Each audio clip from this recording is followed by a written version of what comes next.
ఆంధ్రప్రదేశ్ ముఖ్యమంత్రి జగన్మోహన్ రెడ్డిపై దాడి జరగడం పట్ల సంచలనమైనటువంటి వ్యాఖ్యలు చేశారు ఎమ్మెల్యే బోండా ఉమామహేశ్వరరావు. ఓటమి భయంతోనే జగన్మోహన్ రెడ్డి గులకరాయి డ్రామాకు తెరలేపారని, దీని వెనుక సూత్రధారులు ఇద్దరున్నారని, వెల్లంపల్లి శ్రీనివాస్, కేసినేని నాని దీని వెనుక సూత్రధారులు, పాత్రధారులు అంటూ కూడా సంచలనమైనటువంటి వ్యాఖ్యలు చేసినటువంటి నేపథ్యంలో అసలు ఈ రాయి దాడి వెనక అసలైన సూత్రధారులు ఎవరు అనే అంశానికి సంబంధించి మనతో మాట్లాడేందుకు ప్రముఖ రాజకీయ విశ్లేషకులు అడుసుమల్లి శ్రీనివాసరావు గారు మనతో ఉన్నారు. సార్తో మాట్లాడదు. సార్ నమస్తే అండి. నమస్కారం అండి. సార్, బెజవాడలో సీఎం జగన్మోహన్ రెడ్డి మీద రాయితో దాడి జరిగిన నేపథ్యంలో ఉమామహేశ్వరరావు గారు సంచలనమైనటువంటి వ్యాఖ్యలు చేశారు. ఓటమి భయంతోనే జగన్మోహన్ రెడ్డి కోడికత్తి కేసు తరహాలో ఈ గులకరాయి డ్రామాకి తెరలేపారు. ఈ గులకరాయి డ్రామాకి సూత్రధారులు, పాత్రధారులు ఇద్దరున్నారు. వారు వెల్లంపల్లి శ్రీనివాసరావు, అలాగే కేసినేని నాని అంటూ కూడా సంచలనమైనటువంటి వ్యాఖ్యలు చేసిన నేపథ్యంలో అసలు నిజంగా ఈ దాడిలో సూత్రధారులు ఎవరు అంటే ఏం చెప్తారు సార్? ఇప్పుడు జగన్మోహన్ రెడ్డి గారి వ్యవహారంలో ఎప్పుడు కూడా పాత్రధారులు తెలుస్తారు, సూత్రధారులే అదృశ్యంగా ఉంటారు, తెర వెనుకుంటారు. అదొక అంతఃపుర రహస్యం. అది వివేకానంద రెడ్డి గారి మర్డర్ అయినా, కోడికత్తి అయినా, అది ఇంకోటి ఏదైనా సరే వాళ్ళు వెనకాల ఉంటారు. పవిటాల రవీందర్ గారి మర్డర్తో సహా వీళ్ళ మోడస్ ఆపరేంటి డిఫరెంట్గా ఉంటుంది. ఇప్పుడు ఇది రాయి గురించి పెద్ద ఎక్కువగా మాట్లాడుకోవాల్సిన సమస్య లేదు. ఆ ఉద్దేశం ఏంటంటే అతని ఏడుపు మోకాన్ని జనం చూడలేకపోతున్నారు. ఫస్ట్ అతని సభలకు ఎవరు రావట్లేదు, అతనంటే అసహించుకుంటున్నారు. ఇతను ఎప్పుడు తెరవేద్దామని చూస్తున్నారు జనం. అసలు ఈయన ఓటుకి అప్పీల్ చేయాలంటే కూడా జనం రావాలి కదా చెప్పడానికి. ఈ వాతావరణం ఎంత దరిద్రం పట్టేసుకుంది ఏంట్రా బాబు, పట్టిందల్లా బంగారం అయింది లాస్ట్ ఎన్నికల్లో. అంటే వెంకటేశ్వర స్వామి పింక్ డైమండ్ కూడా ఉపయోగపడింది. ఓకే, ఇప్పుడు ఎలాంటి పని చేసినా ఆయన గొప్పగా చెప్పుకుంటున్న పథకాలు ఏది పనికి రావట్లేదు. నవరత్నాలు యువరత్నాలు ఏమైనా ఇలాంటి పరిస్థితుల్లో ఇలాంటి డ్రామాలు ఆడతారు. ఓకే, వాళ్ళకి అలవాటు అయిపోయిన విద్య అంటే వాళ్ళకి ఏంటంటే విక్టిమ్ కార్డ్ అంటారు దీన్ని. బాధితుడిలాగా నటించడం, నాకేదో ఒంటరి అయిపోయింది, నన్ను అందరూ ఓటు అయిపోయారు. ఒంటరి అయిపోతే అవుతావు మరి, నీ బుద్ధి అలాంటిది. నీ చెల్లెళ్ళు వాళ్ళకి అన్యాయం చేయి. ఇప్పుడు నీ షర్మిల గారికి న్యాయం చేయి, కూర్చోబెట్టి మాట్లాడుకోలేవు, నీ కుటుంబమే కదా. ఆవిడ కోరరాని కోరికైనా కోరికిందా? సునీత రెడ్డి గారు తప్పు అడిగిందా? మా నాన్నగారిని చంపిన అంతకులకి నువ్వు ఎందుకు సహకరిస్తున్నావు అడిగింది. న్యాయం ఉందా లేదా? ఆవిడ వైపు న్యాయం ఉంది. ఇంకో పక్కనేమో ప్రతిపక్షాలు చెలరేగిపోతున్నాయి. ఒక గాలి సునామీ కింద ఉంది నీకు వ్యతిరేకత.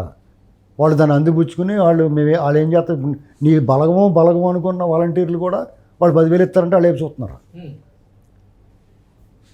ఇప్పుడు ఇన్నాళ్ళు నీకు అనుకూలంగా కనిపించిన అధికారులు అందరూ కూడా వాళ్ళతో రహస్యంగా సంభాషణ, బాగుంది మా తప్పే లేదని మేము మీ వచ్చేస్తాం, మీకే న్యూట్రల్గా ఉంటామని చెప్తున్నారు.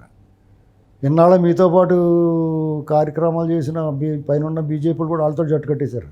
అవును, నువ్వు నిజంగానే ఒక్కడైపోతావు నీ బుద్ధిని బట్టి, నీ వ్యవహారాన్ని బట్టి.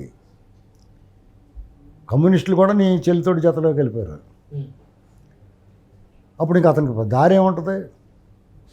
ఎదటోళ్ళ మీద దాడి చేయాలి. గుర్తునే దాడి చేస్తే గోడని తొక్కేస్తారు. దానికి ఏదో వంక కావాలి, అందుకని ఇతని మీద దాడి జరిగినట్టు. ఇతని మీద జరగలేదు, యాక్చువల్గా ప్లాన్ చేశారు వాళ్ళు. ఓకే, దండ ఏదో గీసుకుంది అనుకుంటున్నాను నేను.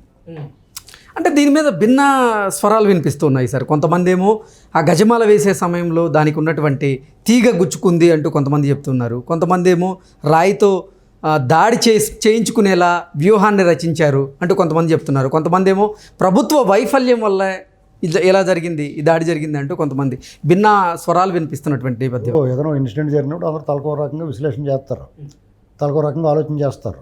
ఎవరిని తీసి పడేయలేము. ఇప్పుడు వీళ్ళు యాక్చువల్గా ఏదో ప్లాన్ చేశారు.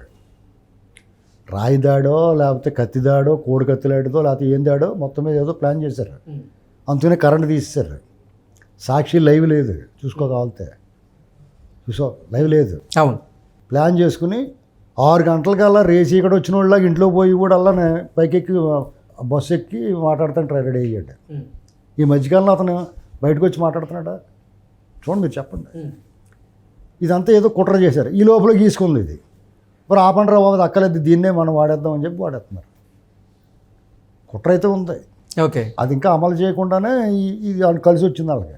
ఓకే, అంటే తెర వెనక కుట్ర చేయాలని ప్లాన్ చేశారు, కానీ ఆ కుట్ర అమలు పరిచే లోపలే ఇది గీసుకునేసరికి దీన్నే ప్లాన్గా మార్చారు. ఆ దండ గీసుకోకపోతే ఒక అరగంట తర్వాత దాంట్లో అమలు చేద్దరు వాళ్ళు. అది ఏం అమలు చేద్దరు, రాయా లేకపోతే ఏటా అనేటువంటి నేను రాయా అనుకుంటున్నాను నేను. ఎందుకంటే వెంటనే రెడీగా ప్లే కార్డులు పట్టిన ఎక్కడి నుంచి వస్తారండి.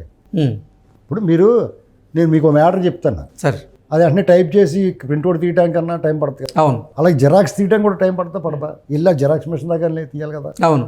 వాళ్ళు వెంటనే ఒక పావు గంటలో ఎన్ని ఎక్కడి నుంచి వచ్చిన ప్లే కార్డులు, ఈ ట్వీట్లు, అంటే మన ఆపరేషన్ రెడీ అయిపోయింది వదిలేంట్రా బాబు అన్నట్టుగానే. ఇదంతా కూడా వాళ్ళు బతికే ఫేక్ అండి అంతే. ఇప్పుడు కూడా ఫెయిర్గా స్ట్రైట్గా రహదారిలో ప్రయాణించే అవకాశం ఆ అవసరం వాళ్ళు రాదు, చేయరు. వాళ్ళు ఒకవేళ ఉన్నా కానీ చేయరు, ప్రయాణం చేయరు. వాళ్ళు ఎంతసేపు అడ్డదారులు వెళ్ళాలనుకుంటారు, ఎదరోళ్ళ మీద బురద వెళ్ళాలనుకుంటారు. వాళ్ళు బురద కడుక్కునే లోపల వీళ్ళు పని కానిచ్చుకుందాం అనుకుంటారు. ఈసారి ఇది రివర్స్ అయింది. ఎందుకంటే నానా పులి కథలాగా ఇది పదే చాలు చెప్తే ఎవడే నమ్ముతాడు. ఎప్పుడు ఇదే డ్రామాకి మార్చంటారా స్క్రిప్ట్ అంటున్నారు. అర్థమైందా? పైగా అంతమంది డాక్టర్లు ఏదైనా పైల్స్ ఆపరేషన్ చేస్తున్నారు ఏమన్నా అతనికి. ఇక్కడ దీని కుట్లు కూడా అనవసరం. దానికి కుట్లు ఎందుకంటే అసలు దానికి అంత అతి చేయాల్సిన అవసరం లేదు వాళ్ళు. ఎందుకంత అతి? ఏదో కొంపలు మూలిపోయినప్పుడు ఎంతమందిని చంపేయలేదు మీరు, ఎంతమంది మీద దాడి చేయలేదు. ఓ పక్కన Z+ కేటగిరీ సెక్యూరిటీలో ఉన్న చంద్రబాబు నాయుడు గారు మీరు రాళ్ల వర్షం కురిపించారు. మీరు వాళ్ళ సెక్యూరిటీకి రాళ్ళు తగ్గి ప్రత్యక్ష సాక్ష్యం తెలియలేదా? ఒకసారి 2 సార్లు కాదు కదా, 5 ఏళ్ళు అనేక సార్లు చేశారు, అనేక మంది మీద చేశారు. ఆళ్ళ కార్యకర్త నుంచి పెద్ద నాయకుడి వరకు ఆఖరికి సాక్షాత్తు మాజీ ముఖ్యమంత్రి చంద్రబాబు నాయుడు గారి మీద కూడా దాడి చేశారు మీరు. వాళ్ళు బస్సు మీద రాళ్ళు చెప్పులేశారు. సిగ్గు లేకుండా అది ప్రజాస్వామ్యంలో అది భావ ప్రకటన స్వేచ్ఛ అన్నాడు ఆ లవంగం గారు, సవంగం గారు. ఇన్ని రకాలు చేసి తిరిగి వెంటనే హత్యా ప్రయత్నం. మీకు ఆ నోటు సిగ్గట్లేదా మనిషి ముఖానికి? అది హత్యా ప్రయత్నం, రాయిచ్చి కొడితే హత్య. అంటే ఇది కూడా నిరసనలో భాగంగా, ప్రజల ఆగ్రహంలో భాగంగా జరిగిన దాడి అనుకోవచ్చా సార్? ప్రజలు తిరగబడి రకమైతే ఎప్పుడు తొక్కున ఆరలాగేద్దరండి. వాళ్ళు ఓట్లు వేసి ఇంటికి పంపిద్దాం అనుకుంటున్నారు అంతే. ఓకే, తిరగబడి రేపు ఓట్లకి వెళ్ళినప్పుడు వాళ్ళ మీద తిరగబడుతున్నారు, అది వేరే కదా. జగన్మోహన్ రెడ్డి మీద రాళ్ళు ఇచ్చి కొట్టి ఇసుక జల్లి ఇలాంటి పనులు చేయరు, వాళ్ళు చేస్తారు ఆ పనులు. అసలు అలాంటి ముఠా అంతా మీ దగ్గర ఉన్నారు. మీ బ్యాచ్, దండుపాలెం బ్యాచ్ అంతా మీ team. Sir Vijayawada rowdy sheeter ఈ దాడి చేయించి ఉండొచ్చు అంటూ కూడా కొంతమంది అనుమానాలు వ్యక్తం చేస్తూ ఉన్నారు. ఆ రౌడీ షీటర్ వీళ్ళు ఏదైతే బోండా అమ్మ గారు చెప్తున్నారో వాళ్ళు ప్లాన్ వేసుకుని ఉంటారు. ఓకే, కుట్ర ఇలా చేద్దామని. అయితే అనుకోకుండా ఇది కలిసి వచ్చింది. ఓకే, ఇది జరగకుండా ఉంటే మాత్రం ఆ కుట్ర అమలయ్యేది. అది అమలు చేద్దరు. అది రాయా రప్ప ఏంటనేటువంటి అదొక చిదంబర రహస్యం మనకు తెలదు. ఇప్పుడు ఇంకోటి ఏంటంటే దీన్ని వంకెట్టుకుని పవన్ కళ్యాణ్ గారి మీద చంద్రబాబు గారి మీద రాళ్ళు వేస్తున్నారు. వీళ్ళు చెప్పకపోయినా ఎవడో కూడా ప్రేరేపితం అవుతాడు. అదిగో అయ్యో మా పిచ్చోళ్ళు ఉంటారు కదా, అయ్యో అతని మీద వేశారు, మా ఊడి మీద వేశారని చెప్పి వేస్తారు. సార్ వరుసగా అసలు ఆంధ్రప్రదేశ్లో ముఖ్యమంత్రి జగన్మోహన్ రెడ్డి మీద, అలాగే చంద్రబాబు గారి మీద, పవన్ కళ్యాణ్ మీద, షర్మిల గారి మీద రాళ్ళ దాడులు జరుగుతూ ఉంటే పోలీసులు ఏం చేస్తున్నట్టు, డీజీపీ గారు ఏం చేస్తున్నట్టు? పూర్తిగా పోలీసులు వైఫల్యం అండి. ఎవరినైనా ఏమని అనుకుని ఉంటాడు. ఇంటెలిజెన్స్ వైఫల్యం, పోలీసు శాఖ వీటి బాధ్యతలు నిర్వహిస్తున్న అధికారులు అందరినీ తొలగించాలి అర్జెంటుగా. ఇప్పటికే లేట్ చేస్తారు వాళ్ళు. ఎలక్షన్ కమిషన్ ఇమ్మీడియట్గా విజయవాడ కమిషనర్ని, డీజీపీని, ఆ జిల్లా ఎస్పీని మొత్తం అందరినీ పక్క పంపించాలి. అలాగే జగన్మోహన్ రెడ్డి వ్యక్తిగత భద్రతా సిబ్బందిని కూడా షఫలింగ్ చేయాలి, మార్చాలి. ఆల్రెడీ అలా కూర్చుని ఉన్నారు, అతని మీద దాడి జరుగుతుంది, కాపాడాలి కదా. ఇవన్నీ కాకుండా అసలు సమస్య ఏంటి? ఈ సమస్య తెలియదు కాదు జగన్మోహన్ రెడ్డి గారికి. ఎందుకంటే వాలంటీర్లకు 10,000 ఇస్తున్నారు వాళ్ళు వెళ్ళిపోతారు టైప్కి. పెన్షన్ 4,000 చేస్తున్నారు. ఏప్రిల్, మే, జూన్ది కలిపి జూలైలో 4, 3, 7,000 ఇస్తా అంటున్నాడు. 4, 3, 7,000 ఇస్తారంటున్నాడు. వాళ్ళు ఏం ఆలోచిస్తారు? ప్రతి నెల ఒకటో తారీఖు ఇస్తా అంటున్నాడు. వాలంటీర్ సేవలు ఉపయోగించుకుంటా ఉన్నారు. ఇంతకన్నా బాగా చేస్తూ ఉంటున్నారు. గ్యాస్ సిలిండర్లు ఇస్తూ ఉంటున్నారు ఫ్రీగా.